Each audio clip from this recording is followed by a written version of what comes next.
Hey everyone, just wanted to give you a quick heads up. The second Global Product Owner Summit is coming soon. You can get all the details at bit.ly/Product Owner 2024. That's bit.ly/Product Owner 2024. And it's all lowercase, all one word. Oh, and stick with us until the end of the episode to know the dates and the tracks that we have for you in this year's summit.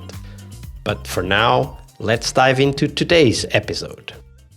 Hello, everybody. Welcome to our Product Owner TGIF episode with Freddie Brown. Hey, Freddie, welcome back. Hey, thanks for having me. Super excited to be back. Absolutely. We are too. So, Freddie, we'll talk about product owners and we'll describe what great product owners look like in a second. But before we go there, do share with us what was potentially the worst product owner anti-pattern you've witnessed in your career. The worst, I would say, is micromanaging. I would say that when you have product owners dictating how development teams should implement work in their user stories, and they get involved in the minutia in every detail in a development process, I think that's one of the worst things. However, I have a laundry list if you're interested in hearing this. I can tell you from my personal experience, I have had product managers, project managers, but particularly product owners, that's what we're going to stay here and focus on, is lack of accountability. I think being consistent as a product owner is super important, right? Being available for the team when they have questions, not participating in Scrum events. I've had product owners didn't even provide timely feedbacks as it related to the deliverables for the teams. Overcommitting work to leadership is another anti-pattern I find from product owners. They're aggressively overcommitting the capacity based on the resource allocation for our teams without proper consideration and without even considering other dependencies that the development team may have. Those are just my top three. Yeah, no, and all of those could, each of those, of course, we could spend a whole episode on. So which one would you like to tackle? Because my next question is, okay, so but how can we work with these POs and help them understand, how their behavior is affecting the team and eventually change to become even potentially great PO? So which one would you like to tackle, Freddie? Yeah, so I would probably say is overcommitting. All right, let's start with that. So let's say we have a PO. Let's call him Jeff. Jeff is overcommitting, going to the leadership and constantly saying yes to everything and not really considering the available team capacity or even considering the team's own thoughts on what is possible and what is not possible. So how do you help Jeff in a situation like that? Yeah, so I think it's super important that a Scrum Master help foster this collaborative environment with the product owner and the team. I think that's exactly one of the key components that a Scrum Master does, right? The product owner is becoming an impediment to the team by overcommitting. I think conversations have to occur. So when I've had situations like that, talk to the team again and say, hey, team, what are some of, how are you feeling today based on our initial conversations throughout that day? And I get a sense, hey, we're having challenges with the product owner overcommitting work for us, right? Or bringing in too much work for us. And, we don't want to fail, right? Because they have a sense of shared ownership and accountability to the work that they do. What can we do about it, Freddie? So what I do is I typically meet with that product owner, have conversations, ask why they're in trying to ingest more work into the development team, and get a true understanding as a sense of this urgency or a sense of why this behavior is occurring. Once we have these conversations, typically the product owner is understanding and understands the true value it is of not overcommitting to the team because it gives burnout. It doesn't allow the team to have safety in the type of work that they do as a development team. And so when I have these conversations and bring it back to reality to whatever the needs of the business are, and the business also is part of the team, right? To ensure that they are well kept and they're in the safe space, typically it goes just fine. So that overcommitting usually gets solved within conversations along the way. And let me say this last piece as well too. If you don't have a product owner that exudes any type of empathy and understanding, that is a different type of challenge, and that warrants different conversations. And one of the excuse me, one of the important things, of course, is to prepare those conversations, because we don't know when we're going to talk to the product owner if we're going to get a receptive ear or resistance and antagonism, right? Like, we need to be ready for that. So, what tips do you have for us in how to prepare for that kind of conversation with an overcommitting product owner? Yeah, so I would say regular conversations is one, right? Strategically, I would say short term, maybe have some one-on-ones with your the product owner, so you know what may potentially come downstream, right? You know what may be some of the short-term deliverables that might be expected based on the overarching product strategy that is to come downstream, right? If you have this type of situation awareness and these conversations, you can share with the development team so it doesn't sound as though that they're getting too much work. It could be that they're getting new work, right? And so another best practice I would say is, product owners coming in and speaking about new market trends. This is why they're probably trying to commit, may possibly try to commit too much work to the team, because they want to bring in this new insightful information to the development team, because we want to be the best. We want to be the most innovative team that we possibly can be for the needs of the business. If they share these experiences and seek out opportunity to share this information with the development teams, it won't feel as though they're just trying to throw in a lot more work to the team.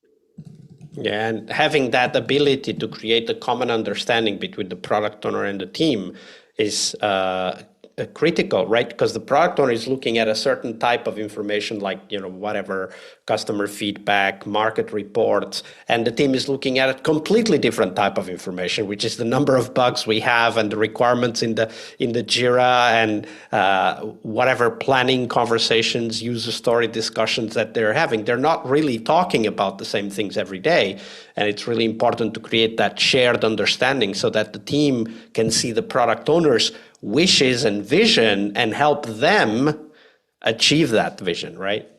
Absolutely. Absolutely.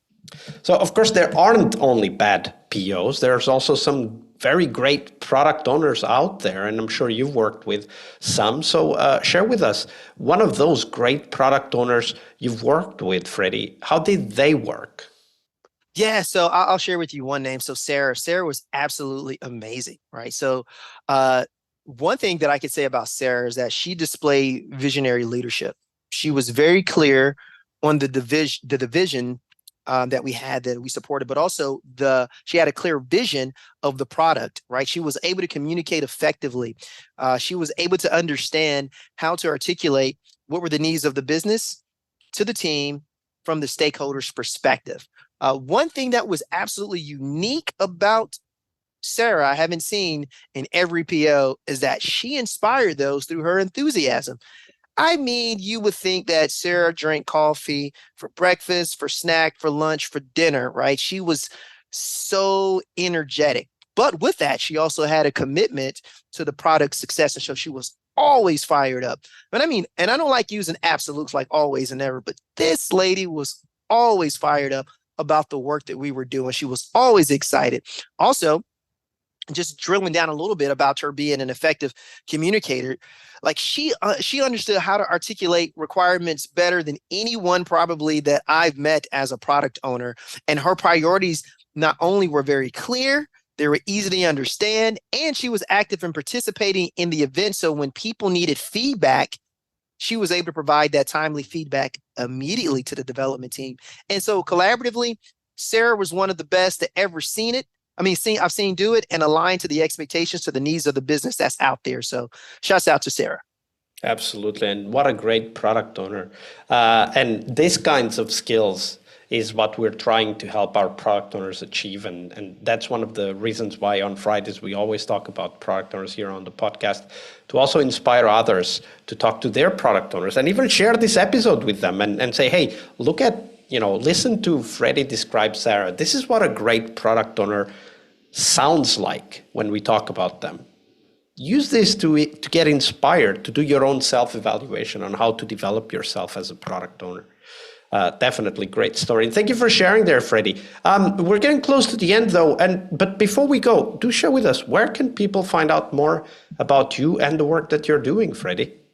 Absolutely. So I would say the best place to find me would be on Twitter to Instagram. You can search Freddie Brown Jr.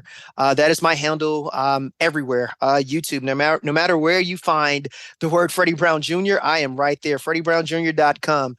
That is where you can find me. Absolutely. We'll put the link to those on the show notes so that people can find Fred. And why not send him a few questions, a few follow-up questions from this conversation, and engage with the community. Fred, it's been a pleasure. Thank you very much for your generosity with your time and your knowledge. Thank you so much for having me. Hi there, Agile friends. Thank you for sticking around and listening to the details of the Product Owner Summit, this year's global summit dedicated to a critical Scrum role, the product owner role, of course. We'll have some amazing keynotes and 4 tracks filled with first-hand stories and experiences for product owners to learn more about that critical Scrum role. The summit will take place between April 23rd and 25th, so book your calendars. There will be loads of sessions for you to attend. One of the keynotes will be Dave West, the product owner and CEO at Scrum.org, one of the largest Scrum organizations in the world. If you want to know more, check out the details at bit.ly/product owner 2024. That's all one word, all lowercase, bit.ly/product owner 2024. We will also have 4 tracks. The 4 tracks will cover cross-functional product ownership. That's track 1. As Pixar's Ratatouille said, not every idea can be a great idea, but a great idea can come from anywhere. And this quote emphasizes the importance of a product owner being open to all ideas, regardless of the source, and also challenges us to focus on getting good ideas from everywhere and involving the whole team in the product owner role and responsibilities. The second track is Designing Products for Growth, where we explore how to craft products ready for scalable growth, merging practical strategies with innovation. The idea here is to learn to design products for growth, whether it is sales or customer acquisition.